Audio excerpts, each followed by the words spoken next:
Well, if there's something that people seem to have opinions about, it's roads, right?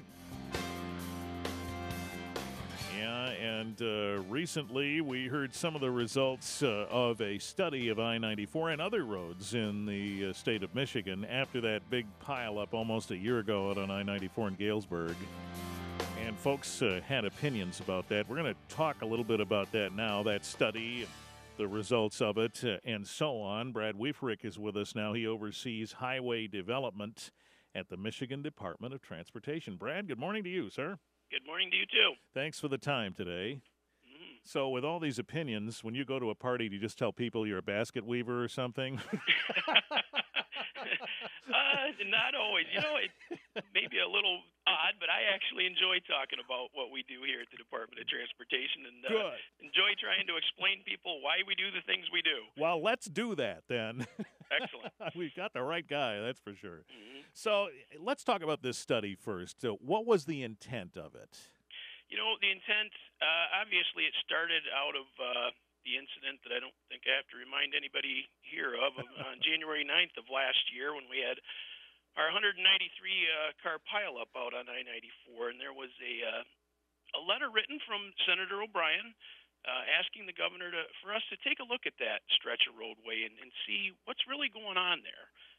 There was some potential sentiment that maybe there was an issue with the road. Maybe there's something out there that we need to take a look at.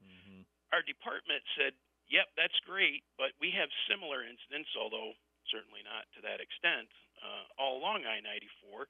So we decided, you know what, let's look at the whole corridor. Let's look at everything from the Indiana state line all the way over to Jackson, where US 127 heads south. So what we wanted to do with this is take a look at what the issues are along the route from a data-driven approach. We really wanted to dig into the details, see what's going on with volumes and crash rates and types of crash, and really dig into the characteristics of incidents to figure out what's going on, as well as looking at geometry of the road.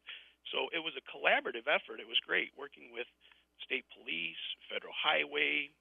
We had a researcher from Wayne State University that was on board with us. But the intent was really to dig in, look at the facts, and come up with some reasonable alternatives for how we might be able to help mitigate some of the safety issues.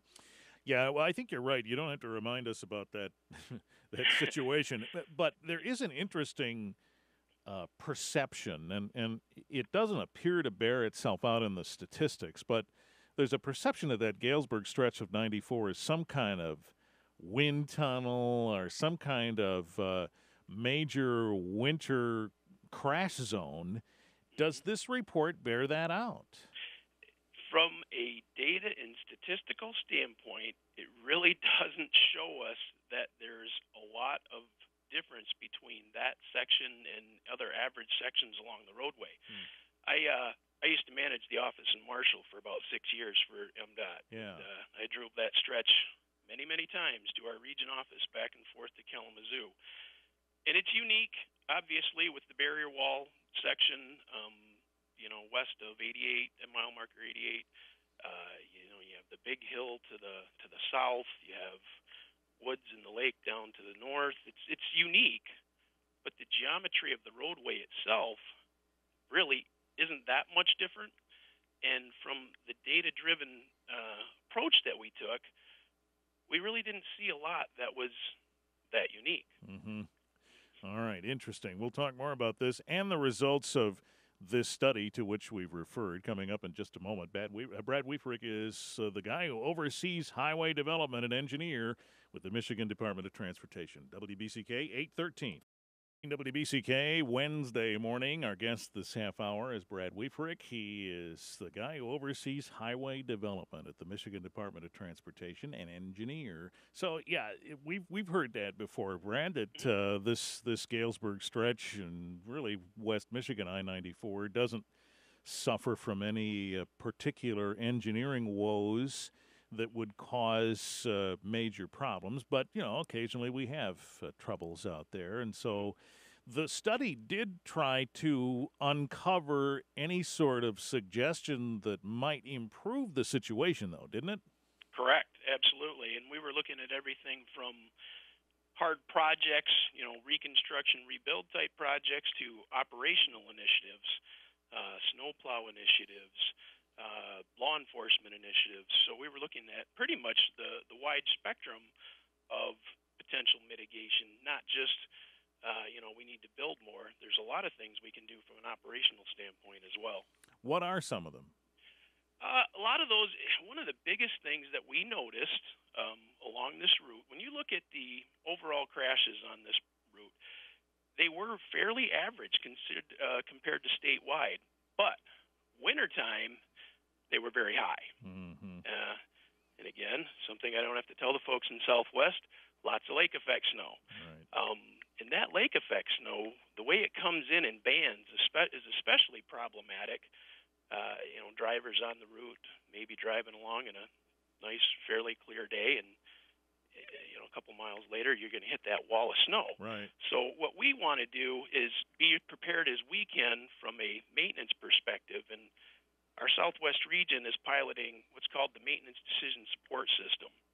And this is really a high-tech system where we have environmental sensor stations placed along the road, or we will have, that will feed back to a system in the garage that can help our supervisors and plow drivers know where they need to be at any time, so they can optimize the use of their time.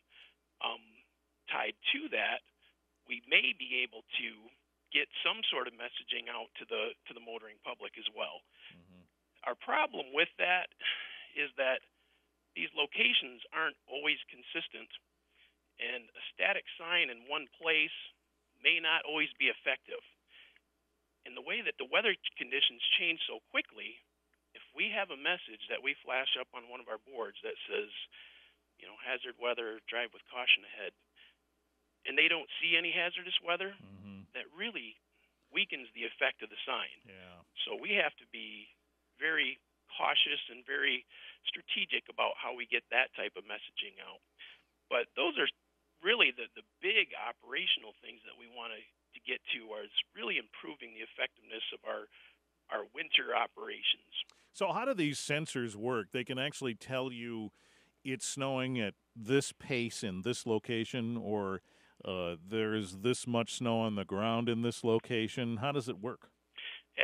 All the above, really. It's an environmental station that'll give you wind speed, wind direction, barometric pressure, humidity. It'll give you pretty much everything you need to know to make a decision, including pavement surface, pavement condition, ice, snow, wet, whatever. Mm-hmm. That information, again, will be fed back. And what it's going to allow us to do is really track those, especially the big storms. We'll be able to track those as they come across, and we'll know where we need to be at what time. So there was also a mention that was publicized in the media about a certain kind of snow melt system that was more sophisticated, perhaps, than what we typically use, and perhaps that should be employed in this area. What do we know about that? Personally, being the development guy, I don't know a lot about that, but okay. I do know that it's a hotter mix, if you want to call it that. The one thing I do know is that something like this product we would want to use in very targeted locations where we have specific issues we want to take care of. The cost is much higher than our normal salt. So just saying, hey, let's go out and put it everywhere wouldn't be the reasonable solution. So we'd probably want to target those locations where we know we have potential concerns. Well, and we'll talk about that in a minute, the money part, when we come back in just a moment on WBCK. We talk about spending money on roads. We might even be a little fatigued talking about that, given what we've just been through trying to find money to repair roads. We'll talk about that in just a second. Coming up on 823 WBCK, our guest this half hour is Brad Wiefrich, oversees highway development at the Michigan Department of Transportation. Brad, one of the other things that got publicized out of this report was the notion that, if we could make it 3 lanes between Kalamazoo and Marshall along I-94, that'd be a big help.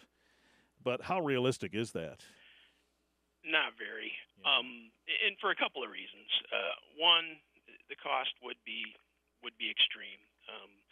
The legislature did pass a funding package for us. We're very happy about the new money that we're getting, but that really needs to be focused on keeping our roads in good condition.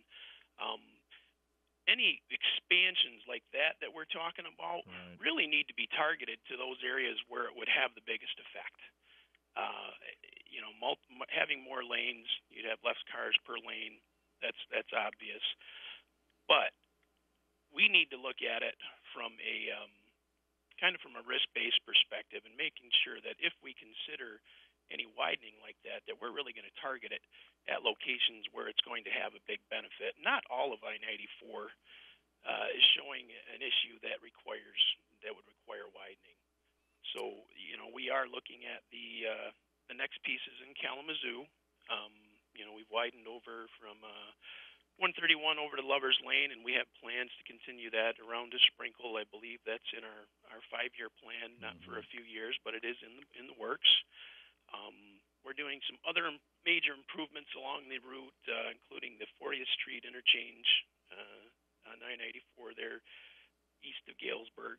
So we're targeting our big work, including some widening, not a lot, some widening, but it really needs to go where it's going to have the biggest bang for the buck. Well, that makes sense. Now, as far as this report and your years of observing highway development and knowing what works and what doesn't, is there anything else you think can be done along these stretches to make it safer? One of the big things that we're trying to pilot is enhanced delineation.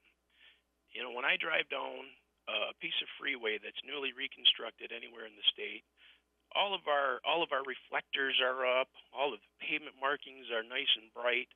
The signs the sheeting on them is new and crisp and reflective. Mm-hmm. And so one of the things that we've really been looking at is enhancing the delineation. Nearly 60% of our fatal crashes involve a car leaving the roadway. They're lane departure crashes. So if we can do inexpensive things like improve our reflectors, improve the pavement markings, they're going to have a huge benefit. So it's not always going to be the big projects where we have to widen everything, but if we can do small things that help people stay in the lane where they're supposed to be, then that's going to be a huge benefit. Yeah, the presumption is they leave the lane because, at least some of the time, they leave the lane because they can't see where they're supposed to go.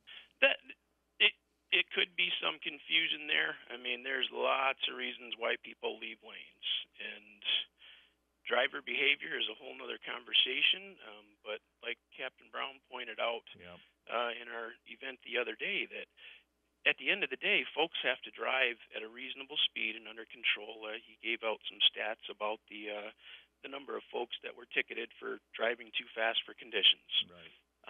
So we can do a lot of things from a project standpoint, from an operational standpoint. That piece of it does still fall back on the driver. Right. Yeah, he talked about that with us, too, that the overarching concept here is that a lot of us were just driving too fast. But you talked about that wall of snow. I mean, if you look at some of the videos from that day in January, almost a year ago, some of them were, I think one of them is in the cab of a truck, and another one is from the side of the road. I mean, you either see a wall of snow and you emerge from it, or you see vehicles emerging from it.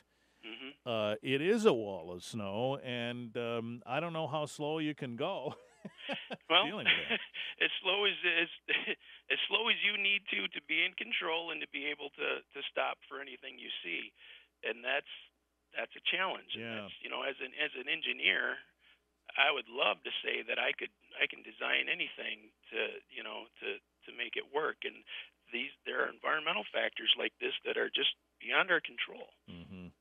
So before you go, let's talk about something fun like innovations in road construction. I saw something floating around on social media about a plastic roadway that lasts way longer than our typical road materials. You think that's realistic? Maybe not in the short term, but who knows? I would categorize our department as being very pro-innovation. We're very progressive. we want to try new things. Our Director Steidel, is really challenged us to be open-minded and try to find new solutions. So if it's out there, we'll take a look at it. We have a different issue in Michigan, I think, than a lot of other states, especially the southern ones, is we have the winter issues to deal with. We have to plow our roads. Pavement markings can be a problem for us because we have snow plows. So there's lots of factors in there, but I would never say never. I think we always need to be open-minded, and if something's going to be a benefit, we'll take a look at it. All right. Well, we appreciate the perspective you've been able to give us, and we'll stay in touch. All right. Thank you very much for having me. Thank you. Brad Wiefrich is the engineer that oversees highway development at the Michigan Department of Transportation.